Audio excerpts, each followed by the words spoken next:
The Weeping House, a complete story. The morning Mrs. Edith Hartwell knocked on my door, I was 73 years old and convinced I'd seen everything life had to offer. I was wrong.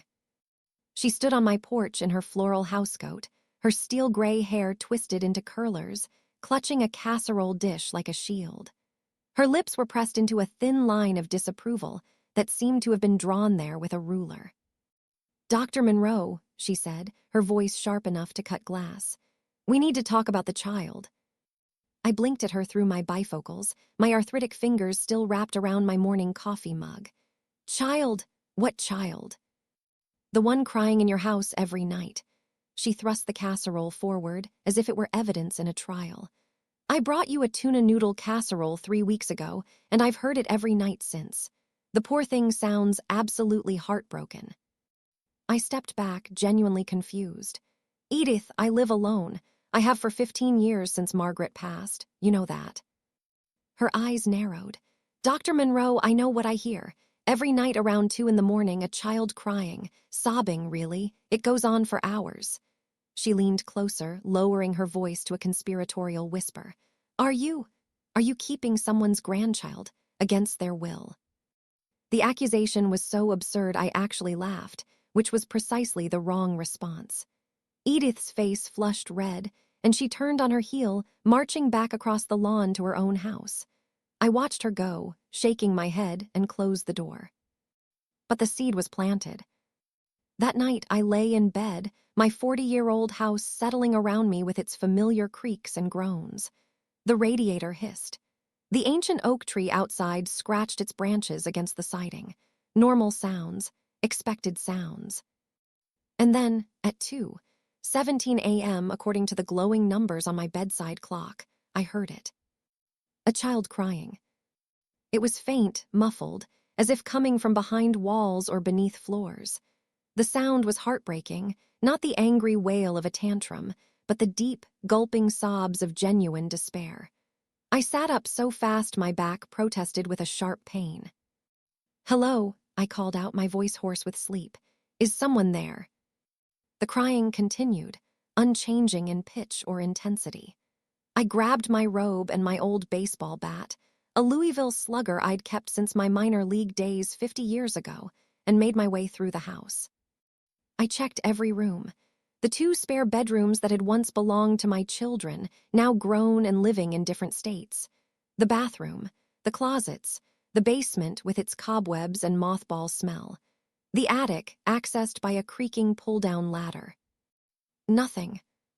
But the crying continued, seeming to come from everywhere and nowhere at once. By the time I gave up searching, my hands were trembling. I returned to bed but didn't sleep. At 5:43 a.m., the crying stopped as abruptly as it had begun, as if someone had flipped a switch. I sat there in the growing light of dawn, wondering if Edith was right to worry about me. Maybe I was losing my mind. Maybe this was the beginning of dementia, auditory hallucinations brought on by loneliness and age. But it had sounded so real. The next night, I prepared. I set up my old camcorder, a relic from the 1990s when I used to film my children's school plays, and positioned it in the hallway. I placed my phone on the kitchen counter with a voice recording app running. I even dug out Margaret's old baby monitor from a box in the attic and set it up in the living room. At 2:17 a.m., the crying began again. I watched the camcorder's display screen, nothing visible, just the empty hallway lit by a nightlight, but the sound was there, clear as day through the camcorder's speaker. I checked my phone. The recording app showed sound waves spiking with each sob. The baby monitor crackled with the crying, distorted slightly by the old electronics. Whatever this was, it wasn't just in my head. I spent the next 3 hours moving through my house with the camcorder, filming every room, every corner, every shadow. The crying never stopped, never changed. It was constant, relentless, heartbreaking. At 5:43 a.m., it stopped. I played back the recordings. The crying was there on all of them, but there was never any visual evidence of a child. Just sound. Just endless, desperate sobbing. Dr. Augustus Gus Reeves arrived at my house 3 days later, carrying a leather satchel that looked older than both of us combined. Gus had been my colleague back when I was still practicing internal medicine, before retirement had claimed us both. He'd always been eccentric, the kind of man who read Latin for fun and collected antique medical instruments. When I'd called him about the crying, he'd listened without judgment and agreed to come. "So," he said, settling into my reading chair with a cup of Earl Grey tea, "you're being haunted." I didn't say haunted. I said I'm hearing crying. Every night at the same time, a child that doesn't exist, in a house where no child lives. He raised one bushy white eyebrow. "What would you call it?" I didn't have an answer. Instead, I showed him the recordings. We sat together watching the grainy camcorder footage, listening to the desperate sobs echoing through empty rooms. Gus was quiet for a long time after the recordings ended. Finally, he set down his teacup with a soft clink. "I need to tell you something, Richard, something I've never told anyone." He looked at me with unusual seriousness. 20 years ago, just after my wife died, I heard her voice. Every night for 3 months, I'd wake up at 3 a.m. and hear Alina calling my name from the garden. I thought I was going mad. "What happened?" "I investigated. I'm a scientist, even if I'm a retired one. I set up recordings just like you did, and her voice was there, captured on tape. Eventually, I spoke to her, out loud in the garden at 3 a.m. like a crazy person, and she answered." I stared at him. "Gus, why didn't you ever?" "Because I'm a rational man, Richard. Because I've spent my entire life believing in empirical evidence and reproducible results. Because accepting that I spoke with my dead wife's spirit would mean questioning everything I thought I knew about reality." He leaned forward. "But I did speak with her. And after I helped her with what she needed, selling her grandmother's ring that I'd kept in a drawer, donating it to her favorite charity, she stopped calling. And I never heard her voice again." The story hung in the air between us. Finally, I asked, "Do you regret it, helping her move on?" "Every day," Gus said softly. "But she was in pain, Richard. She couldn't rest. What kind of man would I be if I'd ignored that just to keep hearing her voice?" We sat in silence for a while, two old men contemplating mysteries we weren't equipped to understand. "So what do?" I finally asked. "We investigate properly. We find out who this child is and what they need, and then we help them." Gus pulled out his phone. "I know someone who might be able to assist. Her name is Dr. Patricia Eames. She's a grief counselor, but she also studies, let's call them unexplained auditory phenomena. She's helped several people in situations similar to yours." "You mean she believes in ghosts?" "I mean she believes in helping people, living or dead. There's a difference." Gus made the call. Dr. Eames could visit in 2 days. That night, something changed. The crying began at 2:17 a.m. as usual. But this time, I didn't grab my camcorder or check my recordings. Instead, I sat up in bed and spoke directly to the empty room. "I hear you," I said. "I don't know who you are, but I hear you, and I want to help." The crying paused, just for a moment, just for a few seconds. Then it resumed, but there was something different about it. A quality I couldn't quite identify, almost like relief. I spent the rest of the night sitting in my bed, listening, occasionally speaking words of comfort into the darkness. I felt foolish, but I also felt like it was the right thing to do. At 5:43 a.m., when the crying stopped, I could have sworn I heard a small voice whisper, "Thank you." Dr. Patricia Eames was not what I expected. I'd pictured some New Age mystic with flowing scarves and crystal pendants. Instead, she was a practical woman in her 50s wearing sensible shoes and a cardigan, carrying a briefcase that could have belonged to any accountant. "Dr. Monroe," she said, shaking my hand firmly. "Thank you for allowing me into your home. Gus has told me about your situation." I'm not sure situation is quite the right word. She smiled. "You're being haunted by the sound of a crying child. What would you call it?" "Perplexing." "That works too." We sat in my kitchen, me, Gus, and Dr. Eames, and I walked her through everything. The recordings, the consistent timing, the lack of any visual evidence, the way the crying seemed to come from everywhere at once. Dr. Eames took notes in a leather journal, occasionally asking clarifying questions. When I finished, she closed her journal and looked at me thoughtfully. "I've encountered 17 similar cases over the past 12 years, she said. Auditory phenomena with consistent patterns, usually associated with locations rather than people. In 14 of those cases, we were able to identify the source and help resolve the situation. And the other 3? Still ongoing, but the people involved have learned to coexist with their residents. You're talking about this very casually. Because I've seen it enough to know it's real, Dr. Monroe. I don't claim to understand the physics or metaphysics of it. I'm not a parapsychologist. I'm a grief counselor who happens to specialize in unusual cases. What I do know is that consciousness, trauma, and place can become entangled in ways we don't fully understand. And sometimes, people like you can hear those entanglements." "Why me?" She shrugged. "That's the question, isn't it? In my experience, people who hear these things usually have several things in common. They're often older, they've usually experienced significant loss, they're living alone, and they have a certain openness. Not necessarily a belief in the supernatural, but a willingness to listen without immediately dismissing. That describes half the retirees in America." "Perhaps, but you're the one hearing a child cry. That suggests something specific about you or your home." Dr. Eames pulled out what looked like a modified stethoscope connected to a small electronic device. "This is an amplified directional microphone.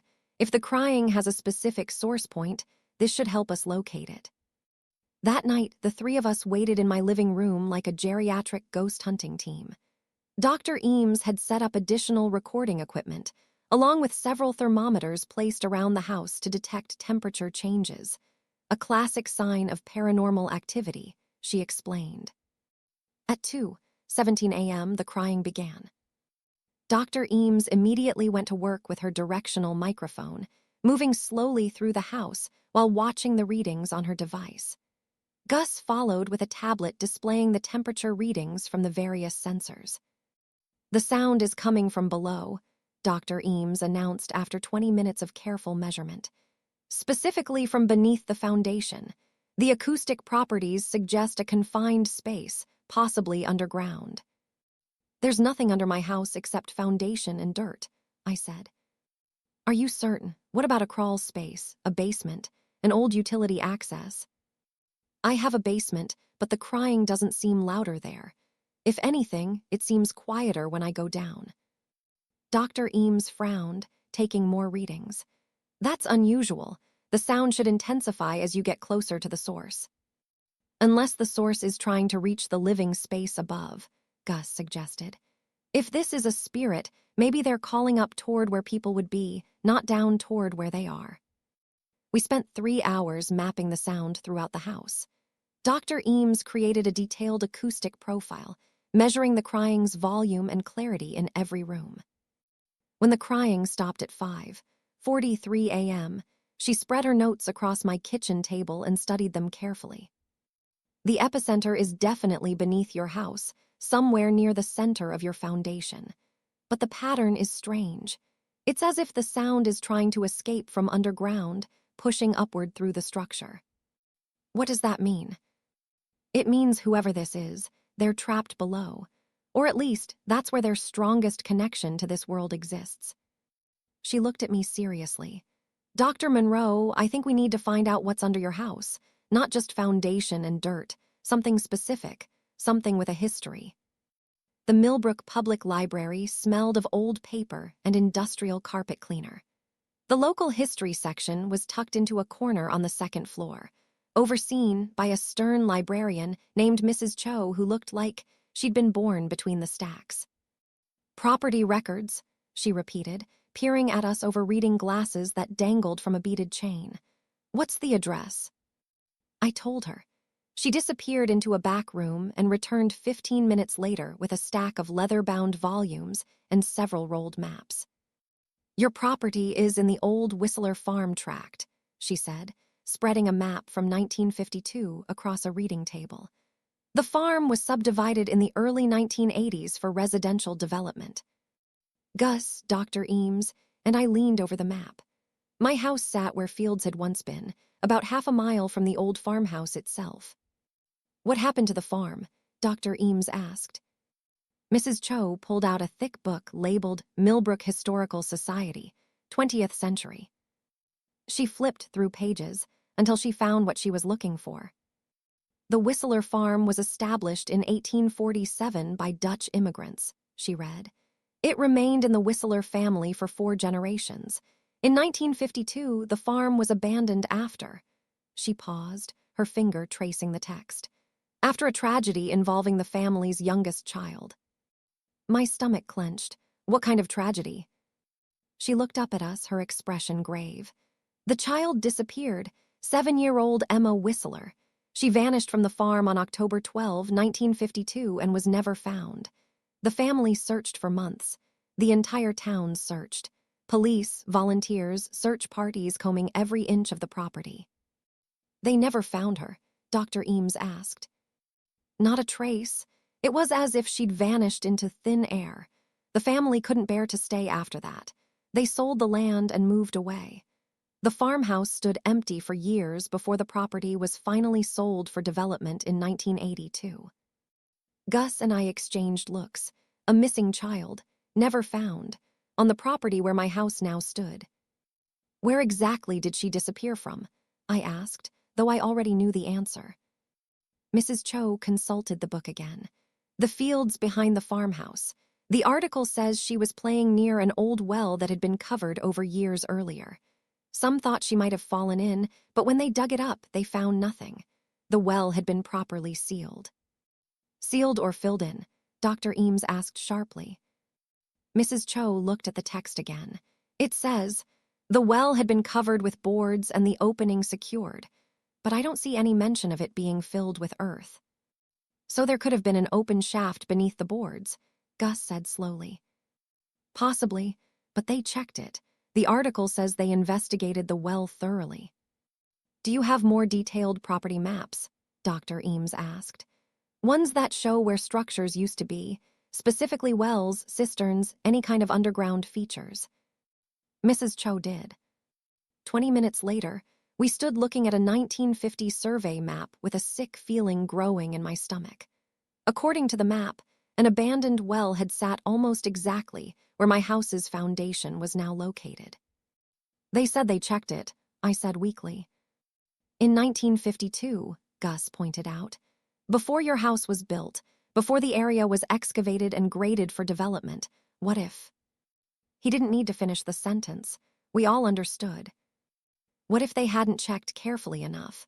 What if a frightened 7-year-old girl had fallen through rotted boards into a deep well, and in the darkness and confusion, the search parties had missed her? What if she'd been down there all along, waiting for someone to find her? What if she was still waiting? We need to contact the police, Dr. Eames said firmly. If there's any chance there are human remains on your property, they need to investigate. I nodded numbly, staring at the map. The well had been right there, right beneath where my living room was now, where I'd heard the crying every night for weeks. Emma Whistler had been 7 years old, the same age her crying sounded. October 12, 1952, 71 years ago. 71 years of waiting in the dark. Officer Janet Reeves sat in my kitchen with a coffee cup and a deeply skeptical expression.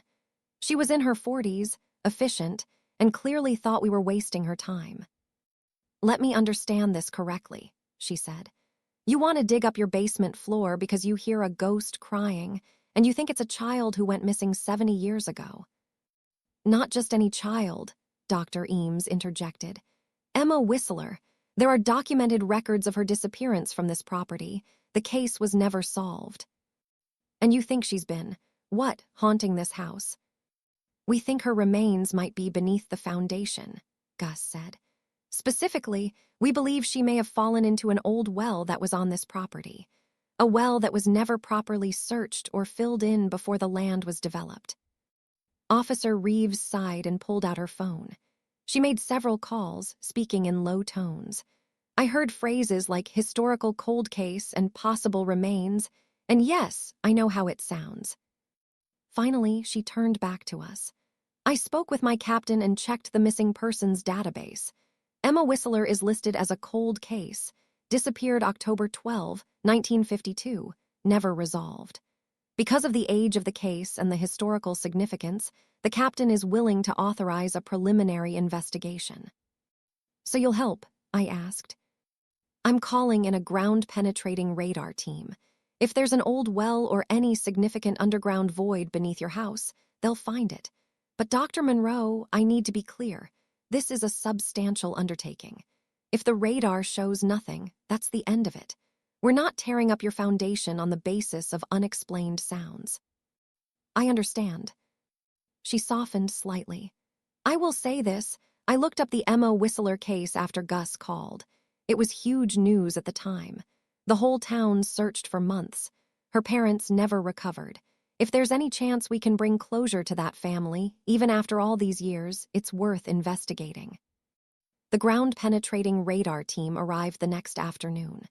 They consisted of 2 technicians, David Chen, a young man who looked barely out of college, and Maria Santos, a woman in her 30s with the confident air of someone who knew exactly what she was doing. GPR can detect variations in soil density, voids, metal objects, and potentially organic materials down to about 30 feet, Maria explained as they unloaded equipment from their van. If there's an old well under your house, we'll find it. They spent 4 hours methodically scanning my basement floor, pushing the radar equipment back and forth in a grid pattern while David monitored readouts on a laptop. We waited upstairs, me, Gus, Dr. Eames, and Officer Reeves. The tension was thick enough to cut with a knife. I kept thinking about Emma Whistler. What had she been like? What had her last moments been like, falling into darkness, calling for help that never came? Got something, David called up the basement stairs. We all rushed down. The technicians had marked a large circle on my basement floor with chalk. There's definitely a void here, Maria said, pointing to the laptop screen showing colorful layers of subsurface material. Approximately 8 feet deep, cylindrical shape, about 4 feet in diameter at the top. It's been partially filled with loose material, probably dirt and rubble, but there's still a significant void space at the bottom. Could it be a well? Officer Reeves asked. The dimensions are consistent with a hand-dug well from the late 1800s or early 1900s. And look here. She pointed to some anomalies in the scan. These darker areas at the bottom could be water. Or they could be organic material that's broken down over time. Officer Reeves took a deep breath. Organic material like a human body, yes. The room fell silent. We all stared at the chalk circle on the basement floor. What do we do now? I asked quietly. Now we excavate, Officer Reeves said. I'll need to call in forensics and get approval for a full investigation. This is officially a potential crime scene. It's not a crime scene, Dr. Eames said softly. It's a grave, an accidental grave for a little girl who's been waiting 71 years to be found. That night, the crying was different. It started at 2:17 a.m. as always, but this time between the sobs there were words, faint but unmistakable. Help me, please. I sat up in bed, my heart racing. Emma, I called out. Emma Whistler.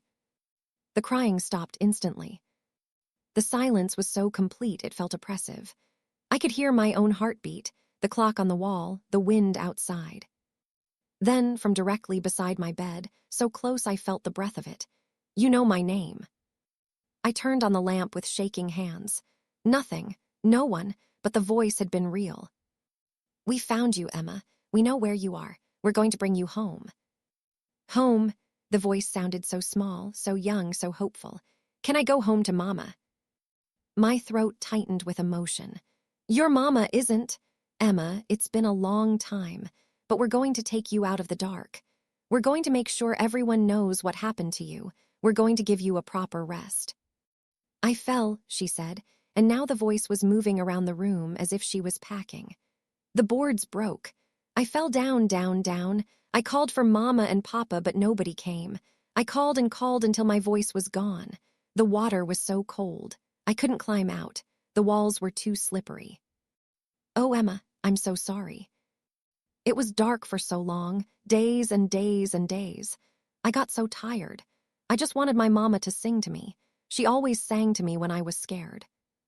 I felt tears running down my face. What did she sing?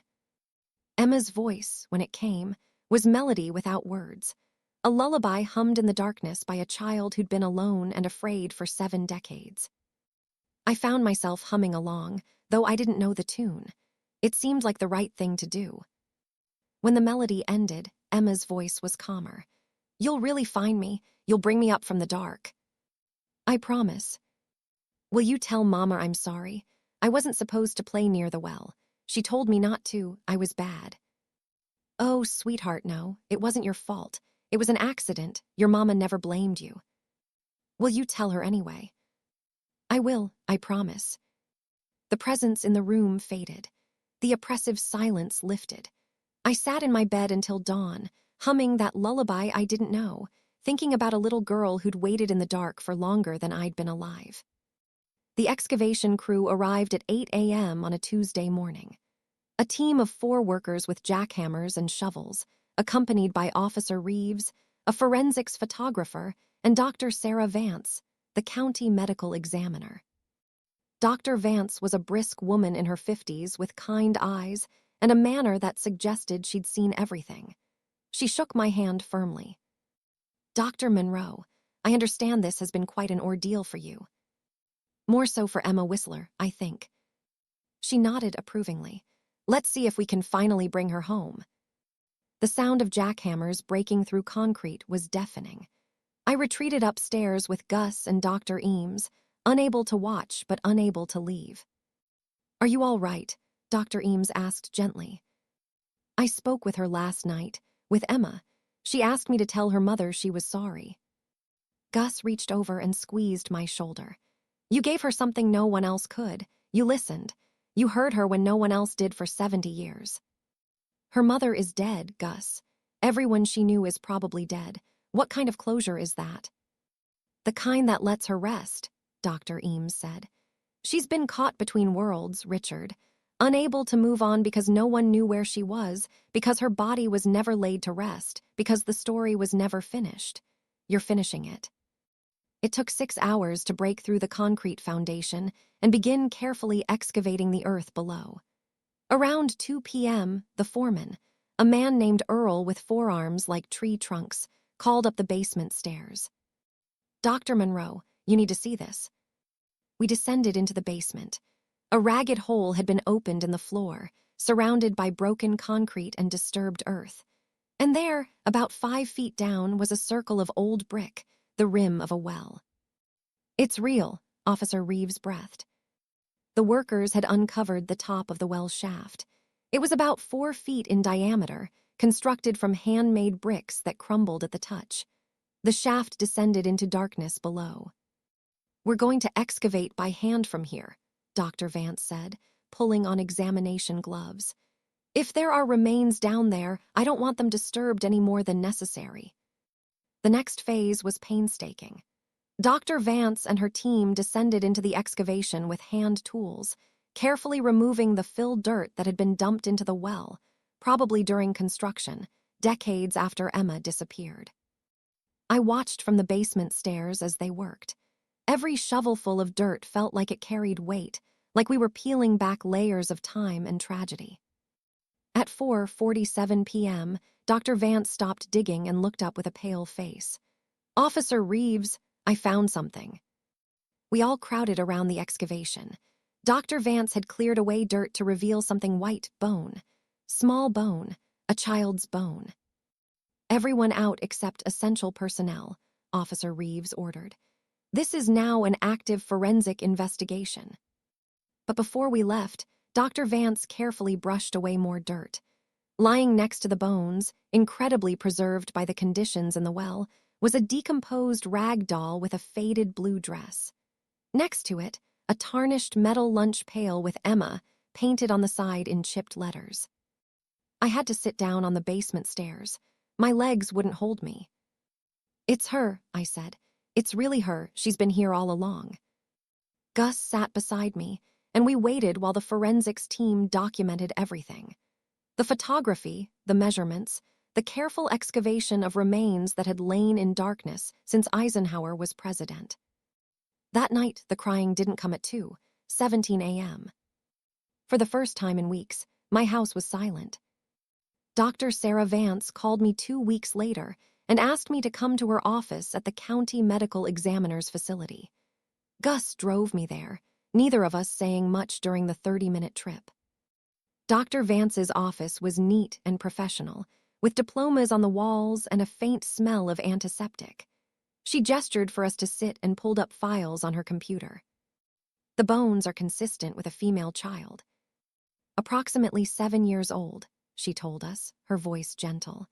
The skeletal development, the fusion of growth plates, and the dentition all match. The remains have been in that well for approximately 70 years, give or take a few years. The brick well shaft protected them from animals and most weathering. Could it be Emma Whistler? I asked. I tracked down her medical records through the state archives. They keep old records digitized now. Emma broke her right arm when she was 5 years old. She fell off a horse. The x-rays from her treatment were kept on file at the old Millbrook Hospital. Dr. Vance pulled up 2 images side by side on her screen. One was a yellowed x-ray from 1950. The other was a fresh x-ray of the bones found in my basement. Look at the radius bone in the right forearm. See this slight malformation where it thickened during healing? That's from a greenstick fracture that healed without perfect alignment, very common in children. Both x-rays show the exact same malformation in the exact same location. So it's her. I'll need DNA confirmation from living relatives for absolute certainty, but yes, I'm confident these are Emma Whistler's remains. We also found textile fibers consistent with a cotton dress, blue, which matches witness descriptions of what Emma was wearing the day she disappeared. The doll and lunch pail corroborate the identification. I slumped in my chair, feeling a mixture of grief and relief. She's been there all along, right under my house, for 7 decades. The well was covered with boards, according to the historical accounts, Dr. Vance said. My theory is that Emma was playing near the well. The old boards rotted through, and she fell. The well was about 30 feet deep. She would have fallen all the way to the bottom, into standing water that collected there. The search parties that investigated the well in 1952 probably just looked down from the top with flashlights. In the darkness, with debris and shadows, they missed her. How long would she have survived? Gus asked quietly. Dr. Vance hesitated. Based on the evidence, probably. Several days, long enough to hope for rescue, long enough to be terrified. The room was quiet for a long moment. There's something else, Dr. Vance said. She opened a drawer and pulled out an evidence bag. Inside was a piece of paper, protected by archival sleeves, yellowed and water-stained but still legible. We found this in the lunch pail. It's a note. She laid it on the desk. In a child's careful handwriting, it read, Dear Mama and Papa, I am sorry I was bad. I am in the well. I cannot get out. It is very dark. Please come find me. I will be good. I promise. I love you. Emma. I felt tears rolling down my face. This poor child, alone in the dark, writing a note in case someone found her lunch pail, still hopping to be rescued, still trying to be good. She tried to leave a message, I said. She was so smart, so brave. Yes, she was, Dr. Vance agreed. And now, 70 years later, someone finally heard her. Officer Reeves joined us for the rest of the meeting. She brought news about the investigation. The case is being closed as an accidental death, she said. No evidence of foul play, just a tragic accident that was missed by the original investigation.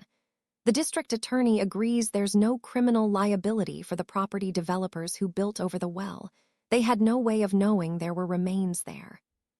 What happens now? I asked. Now we find Emma's family and return her to them. Or, Officer Reeves paused, if there are no living relatives who want to claim her, the county will provide a proper burial. She won't be forgotten again. Finding living relatives of Emma Whistler proved more difficult than expected. Her parents, John and Martha Whistler, had died in the 1970s, both of broken hearts, according to the obituaries I found. John had died first in 1971, and Martha followed less than a year later. Neither had ever stopped searching for their daughter. Emma's older brother, Peter, had died in Vietnam in 1968, killed in action at age 24. He'd never married, never had children. He'd enlisted at 18, 6 years after his sister vanished, and according to letters archived at the local historical society, he'd told friends he was tired of searching for ghosts. The Whistler line seemed to have ended in tragedy. But then Gus, doing genealogical research that would have impressed any ancestry detective, found a connection. Peter Whistler had a half-sister, born to John Whistler from a previous marriage that had ended before he met Martha. Her name was Helen Crane, and she'd moved to California in 1955, 3 years after Emma disappeared. Helen had died in 2003, but she'd had 3 children. One of them, Catherine Burke, was still alive. I called the number Officer Reeves had provided, my hands sweating as I dialed. "Mrs. Burke, my name is Dr. Richard Monroe. I'm calling about your aunt, Emma Whistler." There was a long pause. I could hear breathing, maybe soft crying. "My aunt," the voice was shaky, uncertain.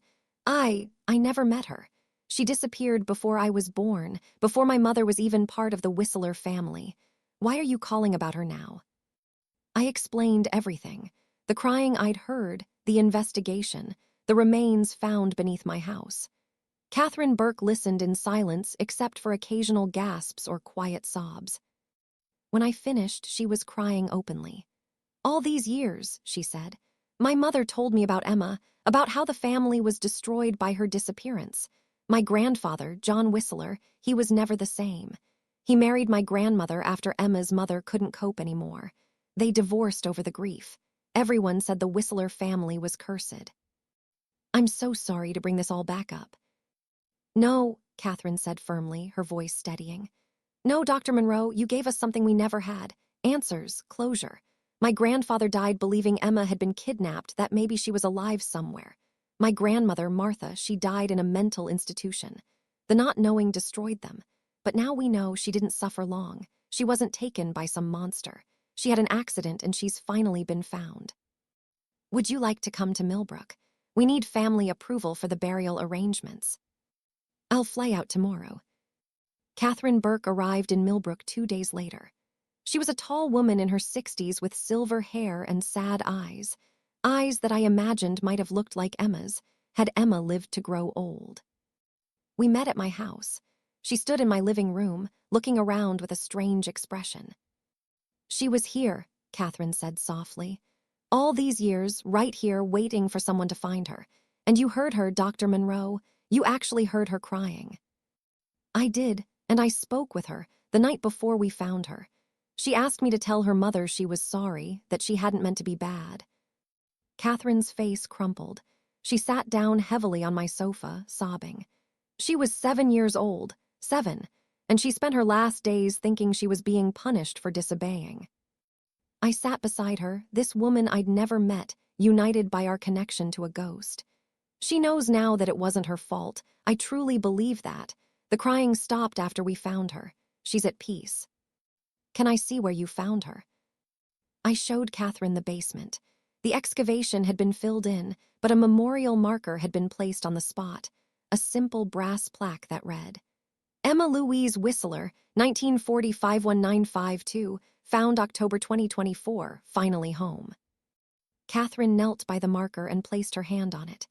"Hello, Emma. I'm your niece. I'm Peter's daughter. He never forgot you, you know. He talked about you all the time when I was little. He said you loved horses and strawberries and that you could whistle better than any boy in school." She looked up at me with tears streaming down her face. "Thank you, Dr. Monroe. Thank you for listening when she called out. Thank you for caring about a little girl you never knew." I feel like I did know her, at the end. We spent the next several days making arrangements. Catherine wanted Emma buried in the Millbrook Cemetery, next to her parents. The town rallied around the effort. Local businesses donated services, volunteers cleaned up the old Whistler family plot, and the newspaper ran a story about Emma's life, not just her death. The article included photos from the Historical Society. Emma on her horse, Emma with her brother Peter, Emma at her 7th birthday party just months before she died. She had been a real child with a real life, not just a mystery or a ghost story. The funeral was set for October 12, 2024, exactly 72 years after Emma disappeared. The day of Emma Whistler's funeral was unseasonably warm for October, with golden sunlight filtering through the trees of Millbrook Cemetery. More than 100 people came, far more than I expected for a child who'd been dead for 70 years. Catherine Burke stood at the front with her 2 adult children, Emma's great-niece and great-nephew. But behind them were townspeople, historical society members, and people who'd heard the story and felt compelled to bear witness. The pastor was a young man named Reverend Thomas Chen, who handled the unusual situation with remarkable grace. He spoke about lost children, about prayers finally answered, about the mysterious ways in which justice sometimes arrives.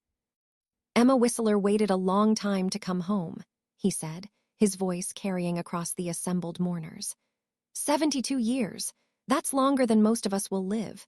She waited in darkness and silence, forgotten by the world but not forgotten by God. And when the time was right, when the right person was in the right place, her voice was finally heard. He gestured to me. Dr. Monroe didn't have to investigate the sounds he heard.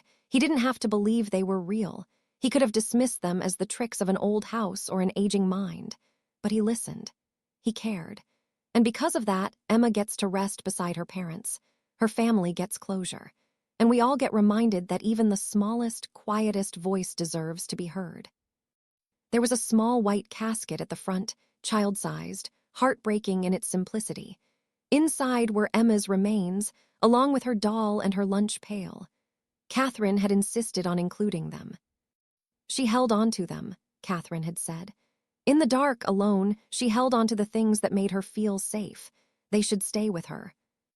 When it came time for eulogies, Catherine stood and spoke about the family she'd never met.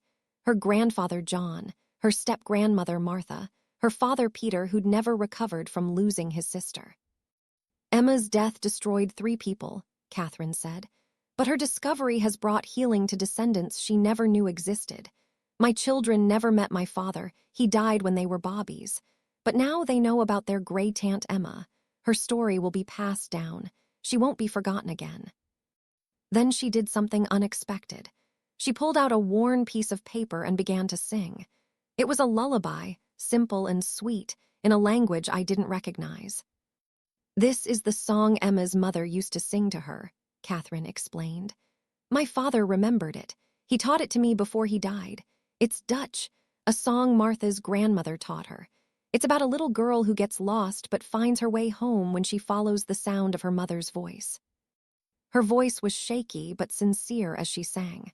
Other people joined in, humming the melody even if they didn't know the words. The sound drifted across the cemetery, soft and gentle and achingly sad. When the song ended, there wasn't a dry eye in the cemetery. They lowered Emma's casket into the ground between her parents' graves. The headstone was beautiful, white marble with angels carved into the top. Emma Louise Whistler. Strawberry Girl. April 15, 1945, October 12, 1952. Lost but never forgotten. Found and finally home. As people began to leave, I lingered by the grave with Gus and Dr. Eames. Catherine joined us, and we stood in silence for a while. Do you think she's really at peace? Catherine asked. Before I could answer, a breeze picked up, warm and gentle, carrying the scent of strawberries even though it was October. The wind rustled through the trees, and for just a moment, I could have sworn I heard a child's laughter. Catherine heard it too, her eyes widened. Was that? I think Emma is saying thank you, Dr. Eames said softly, and goodbye. The breeze faded. The cemetery was quiet again. She's home, I said with certainty. She's finally home. The story hit local news first, then regional, then national, then international.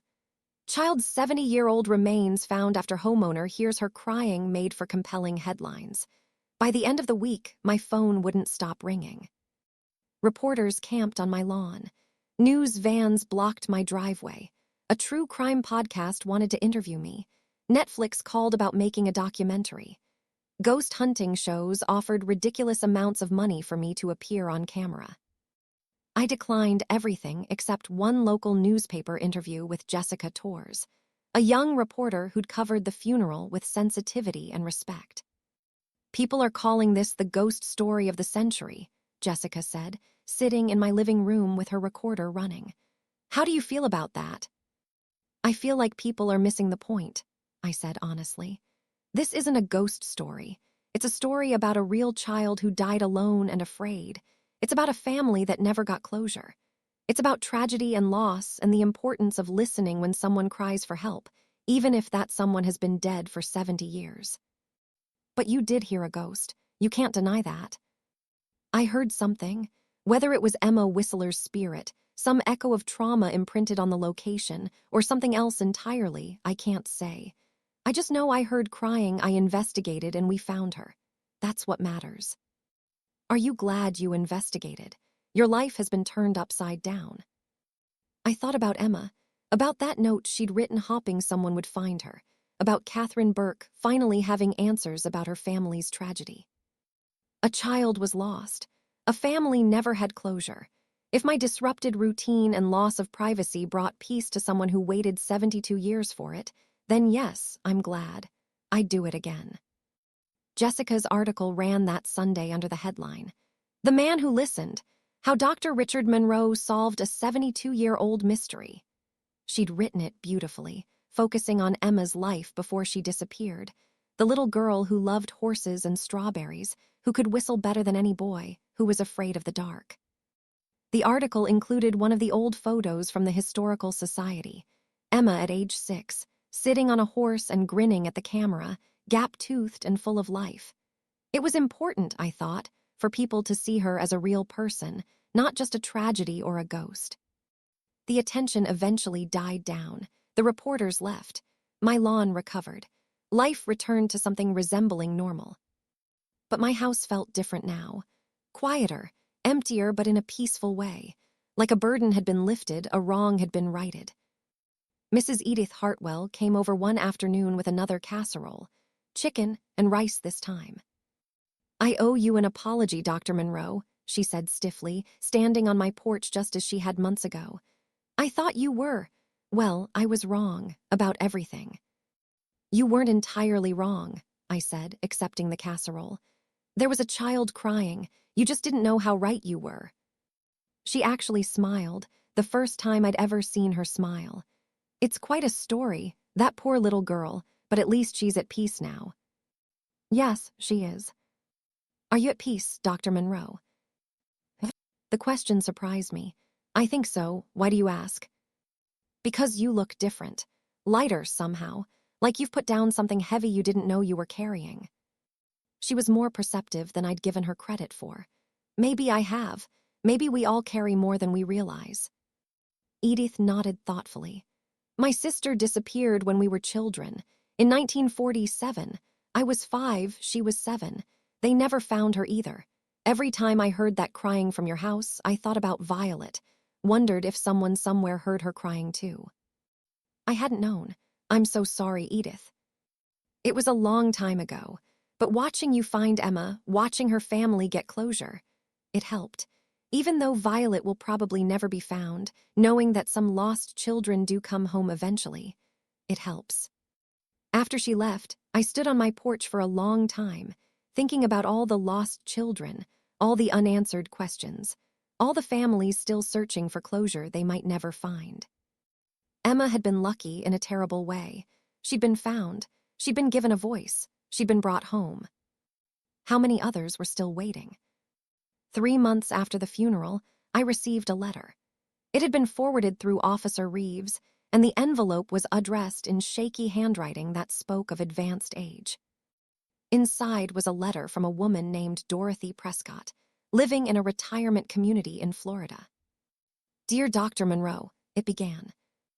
"I am 91 years old, and I was Emma Whistler's best friend. We were both 7 in 1952. I have carried guilt for 72 years that I want to share with someone before I die. The day Emma disappeared, we were supposed to play together. We had plans to meet at the old well on her family's farm. It was our secret hideout. We weren't supposed to go there. The adults had told us it was dangerous, but we were 7 and thought we knew better. But that morning, I was angry at Emma because she'd beaten me in the spelling bee at school. I was jealous and petty, the way children can be. I wanted to be the one who got the blue ribbon. I wanted to be the best at something. So I didn't go to meet her. I left her waiting there alone. When they said she disappeared from near the well, I knew. I knew I should have been there. Maybe I could have stopped her from going on the boards. Maybe I could have gotten help when she fell. Maybe she wouldn't have died if I'd just kept our playdate. But I was too ashamed to tell anyone. I was a coward. I stayed silent while Emma's parents searched desperately, while the whole town wondered what happened. I carried that secret my entire life.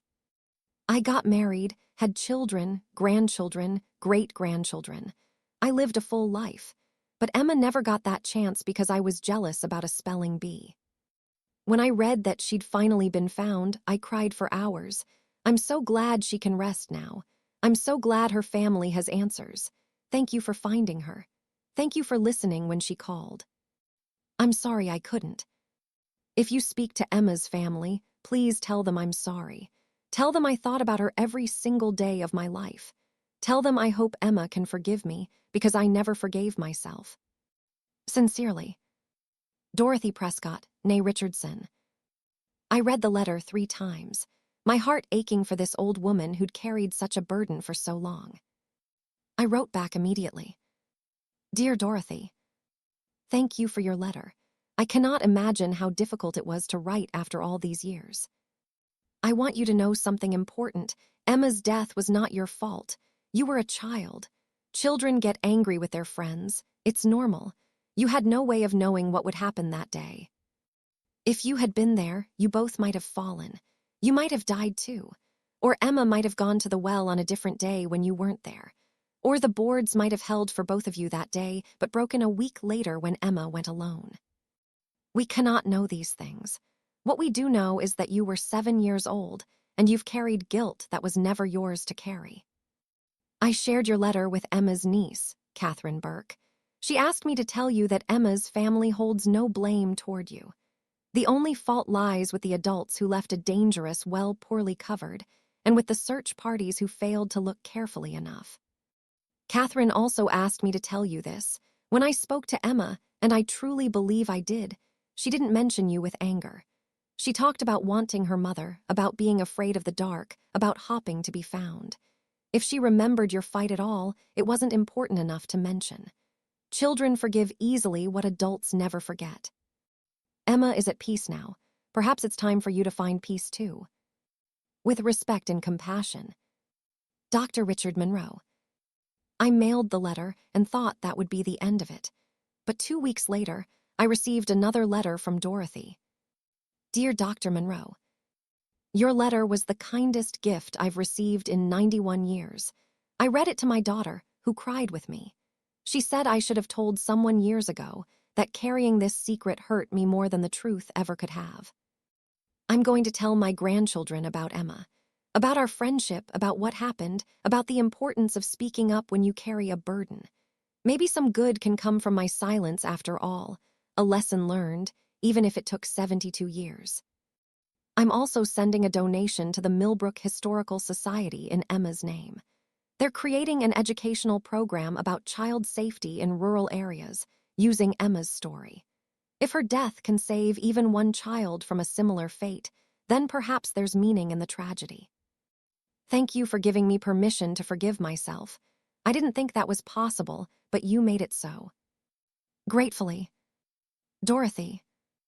I showed the letter to Gus during our weekly chess game. You gave 2 people closure, he said, moving his knight. Emma and Dorothy.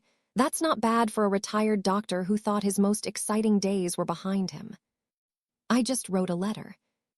You wrote the right letter. You gave absolution where it was needed. That's a rare gift, Richard. I studied the chessboard, but my mind was elsewhere.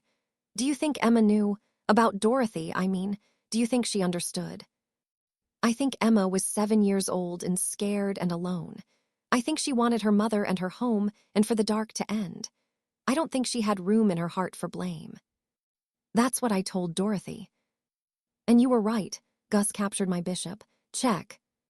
6 months after Emma Whistler's burial, I woke up at 2:17 a.m. to the sound of crying again. My heart sank. Not again, please, not again. But this time the voice was different. Deeper, male, older, not a child, but not quite an adult either. I sat up in bed, resigned but not afraid. Hello. I'm sorry to bother you. The voice said, polite even in distress. Emma told me you might help. She said you listened when no one else would. I got out of bed, grabbed my robe, and sat in my reading chair. What's your name? Marcus Tillman. I died in 1968. I was 19, Vietnam. I'm Richard Monroe. Tell me what you need, Marcus. Over the next hour, Marcus told me his story. He'd been drafted at 18, sent to Vietnam 3 months later. He'd died in an ambush on March 15, 1968, one of the more than 500 American soldiers killed that month in a war most people back home didn't understand or support. His body had been returned and buried in Arlington National Cemetery with full military honors. His name was on the Vietnam Veterans Memorial Wall in Washington. His parents had received his medals and a folded flag. So why are you here? I asked. Why aren't you at rest? Because nobody knows how scared I was, Marcus said, his voice breaking. They think I died a hero. They gave me a Purple Heart and a Bronze Star, but I wasn't a hero. I was terrified every single day. I wanted to go home. I wanted to see my little sister graduate high school. I wanted to coach Little League like I'd planned. Instead, I died in a jungle on the other side of the world, and everyone thinks I was brave. You were brave, I said gently. Being afraid doesn't make you less brave. It makes you more brave because you did your duty despite your fear. But they don't know. My parents died thinking I was this fearless soldier. My sister made me into this legend she tells her kids about. Nobody knows I cried at night. Nobody knows I wrote letters home that I never sent because I didn't want to worry my mother. Nobody knows the real me. Where are those letters now? Still in my footlocker from basic training, stored in my parents' attic. At least they were in 1968. I don't know if the house is even there anymore. Do you know the address? He did. The next morning, I called Officer Reeves. She was becoming familiar with my unusual requests. A ghost soldier now, she said with a sigh, but I could hear the smile in her voice. You're going to make me believe in all this eventually, aren't you? I'm just asking you to check if a house still exists, and if the current owners might give us access to an old footlocker. The house was still there, now owned by a young couple with 2 small children. Marcus's sister, now in her early 70s, lived in a retirement community in Arizona. Officer Reeves arranged everything. We found the footlocker in the attic, covered in dust but intact. Inside were 23 letters Marcus had written but never sent, addressed to Mom, Dad, and Lizzie, his sister. I read them all. They were heartbreaking, the words of a frightened teenager trying to be strong, trying to make sense of a senseless war, trying to reconcile the boy he'd been with the soldier he had to become. One letter to his mother read, Mom, I can't send this letter because I don't want you to worry, but I need to write it anyway, just so somebody knows. I'm scared all the time. I try to hide it from the other guys, but at night, I'm so scared I can barely breathe. I keep thinking about home, about Lizzie's clarinet recital I'm going to miss, about the raspberry bushes behind the shed that are probably blooming right now. I don't feel like a hero. I feel like a kid who's in way over his head. If something happens to me, please tell Lizzie I'm sorry I won't be there to walk her down the aisle someday. Tell Dad I'm sorry I won't make him proud by going to college. Tell them both I love them. And please, if you remember me at all, remember that I tried. I really tried to be brave. Love. Marcus. I called Marcus's sister, Lizzie Thompson, and told her we'd found her brother's letters. I thought I'd lost everything of Marcus's, she said, crying over the phone. Our parents' house was sold after they died. I thought his things were gone forever. There are 23 letters. Would you like me to send them to you? Yes, God, yes, please. I shipped the letters to Arizona. A week later, Lizzie called me back. Dr. Monroe, I don't understand how you found these, and part of me doesn't want to know. But thank you. Thank you for giving me back my brother. What do you mean? The Marcus in these letters. He's the brother I remembered. Not the legendary war hero everyone talked about, but the scared kid who loved baseball and hated Brussels sprouts and wanted to teach 5th grade. Reading these, I feel like I got to say goodbye to the real him. That night, Marcus appeared one last time. Thank you, he said simply. Lizzie knows now. She knows I was scared and she loves me anyway. I can rest now. She always loved you, Marcus. Your fear doesn't change that. I know that now. And Dr. Monroe, Emma says hello. She says you should get a dog. She says you're too lonely in this big house. I laughed, surprised. She said that. She worries about you. Says you need someone to talk to besides ghosts. Tell her I'll think about it. I will. Goodbye, Dr. Monroe, and thank you. The presents faded. The house was quiet again. I sat in my living room thinking about Emma's suggestion. A dog. I hadn't had a dog since I was a child. But maybe she was right. Maybe I was lonely. Maybe it was time to have a living companion for a change. Word traveled fast in whatever realm spirits inhabited. Over the next year, 6 more found their way to my door. Each had a different story, a different need, a different pain that kept them tethered to the world between life and death. There was Rebecca Chen, a woman who died in childbirth in 1893. She was desperate to know if her baby survived. I remember the pain, she told me one night, her voice echoing through my study. I remember holding my daughter for just a moment before everything went dark, but I never knew if she lived. I've been caught between worlds for 130 years, not knowing if my sacrifice meant anything. I spent 2 weeks researching Rebecca's family tree. Her daughter, Grace, had lived to age 84. She'd had 5 children of her own, 12 grandchildren, and died surrounded by family in 1977. She lived, I told Rebecca. Your daughter lived a long, happy life. You saved her. Rebecca's crying turned to laughter, joyful, relieved laughter that filled my house with warmth. Thank you. Oh, thank you. I can go to her now. And she was gone. There was Timothy Walsh, an 8-year-old boy who drowned in Millbrook Lake in 1935. His mother had been watching from the shore, had looked away for just a moment, and Timothy had gone under. She blamed herself, Timothy told me, his young voice sad. I saw her crying at my funeral. I tried to tell her it wasn't her fault, that I swam out too far, that I shouldn't have gone past the rope, but she couldn't hear me. Nobody could hear me. Timothy's mother had died in 1982, having lived 57 years carrying the guilt of her son's death. I found her grave and left flowers with a note explaining that Timothy forgave her, that he'd never blamed her, that he wanted her to know it was an accident and nothing more. I don't know if she'll get the message, I told Timothy. She will, he said with certainty. She's where I'm going, she'll know. Thank you, Dr. Monroe. There was Catherine Reeves, no relation to Officer Janet Reeves, a woman who died alone in a nursing home in 2008. She was 93, and all her children had moved away and rarely visited. I spent my last years thinking my life meant nothing, Catherine told me. I was a teacher for 40 years, but what did it matter? My husband was dead, my children didn't care, and I couldn't remember the names of the students I'd taught. I felt like I'd wasted my entire life. I researched Catherine's teaching career at Millbrook Elementary School. She taught 4th grade from 1955 to 1995. I put a request in the local newspaper asking if anyone remembered her. The response was overwhelming. 53 former students contacted me. They were now in their 50s, 60s, even 70s.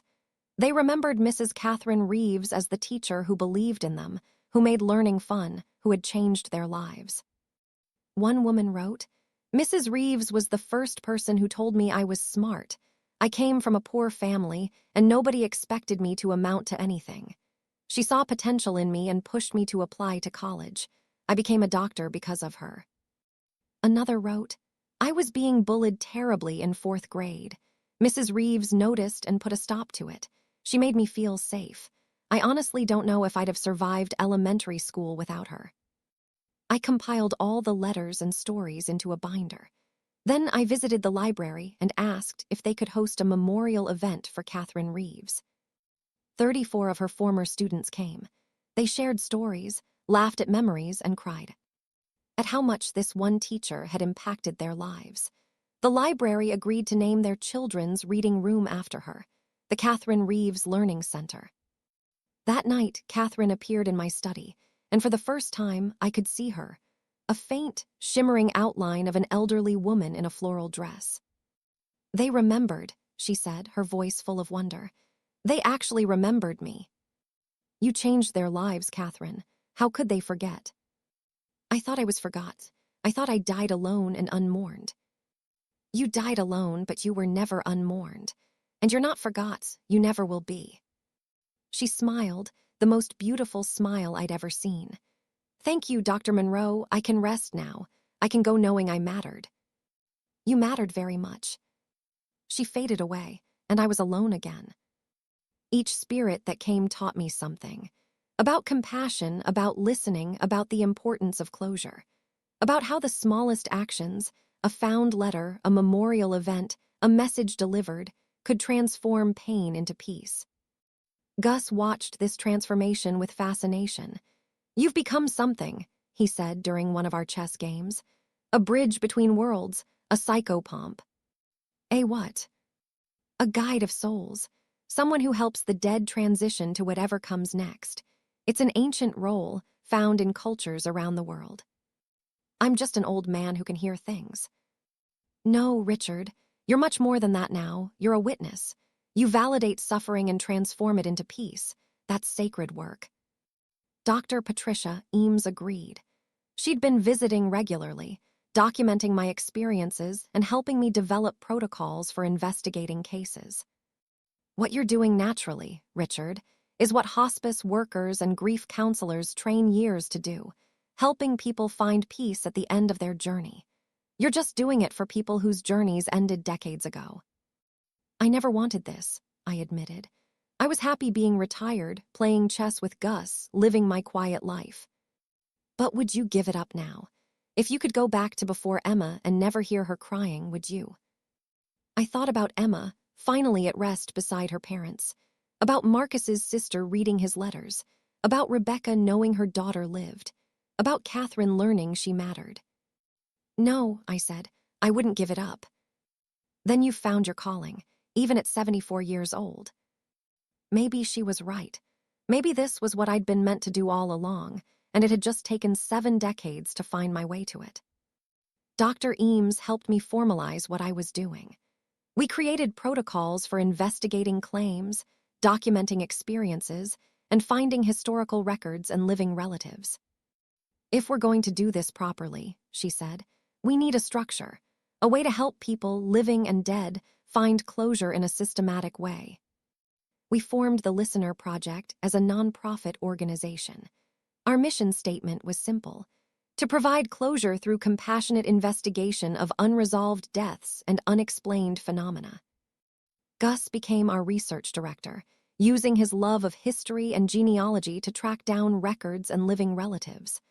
Officer Janet Reeves, now retired, volunteered as our investigator. Dr. Sarah Vance offered her forensic expertise for cases involving potential remains. Even Mrs. Edith Hartwell got involved, organizing community outreach and managing our website with surprising technical skill. I may be 79, she said when I expressed surprise, but I'm not dead yet. And after what happened with Violet, I want to help other families find the answers mine never got. Word spread. Within 6 months, we were receiving requests for help from across the state. Not all cases involved spirits. Many were just families needing help solving old mysteries or finding closure about relatives who'd passed. One case involved the Hernandez family. Their grandfather, Miguel, had died in 1989, claiming he'd hidden money somewhere on the family property for his grandchildren to find. They'd been searching for 35 years with no success. We used historical records, property surveys, and Miguel's letters to narrow down possible locations. We found the money, $50,000 in cash, hidden in a false bottom of an old well house. Miguel had wanted his grandchildren to work together to find it, a final lesson in cooperation. "My grandfather was always teaching us something," Maria Hernandez said, tears streaming down her face as we presented the money. "Even from beyond the grave, he's still teaching us to work together. Thank you for helping us solve his last puzzle." Another case involved the disappearance of James Lockwood, a Korean War veteran who'd vanished in 1976. His daughter had been searching for answers for 48 years. We found military records showing James had suffered from severe PTSD. We tracked down fellow veterans who remembered him. Eventually, we discovered he'd changed his name and moved to Alaska, wanting to start fresh where nobody knew him. He'd died in 2003, but we found his second family, a wife and 2 children who'd never known about his first life. His daughter from his first marriage got to connect with her half-siblings and learn that her father had found peace in his final years, even if he'd never come home. "I spent my whole life thinking he abandoned me," she said. "Now I know he was just too broken to come back. That's not the answer I wanted, but it's better than not knowing." But several cases did involve the unexplained. We investigated a house in neighboring Ridgefield where the current owners heard footsteps every night at midnight. We discovered that a World War I veteran named Thomas Bradley had lived there and died in 1942. When I spoke to Thomas, he told me he was walking guard duty, a habit from his war years that he couldn't break even in death. "I need to know the war is over," he said. "I need permission to stand down." We organized a small ceremony with a local VFW post. Veterans came to the house and officially relieved Thomas of his duty, thanking him for his service and telling him the war was long over. The footsteps stopped that night. Another case involved a